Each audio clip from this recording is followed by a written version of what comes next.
In this guide, I'll show you how to save a PDF file directly from the Safari browser on your iPhone. Often, when you come across a PDF file in Safari, tapping on it simply opens the file in the browser instead of downloading it, if you want to save the PDF offline on your iPhone.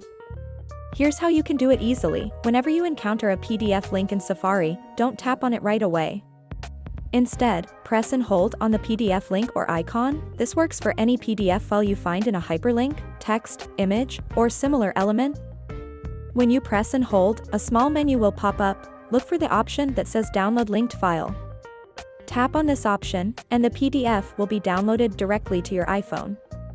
Once the download is complete, you can access the PDF file through the Files app on your iPhone, where it will be saved for offline use. You can also open it directly from Safari after the download is finished.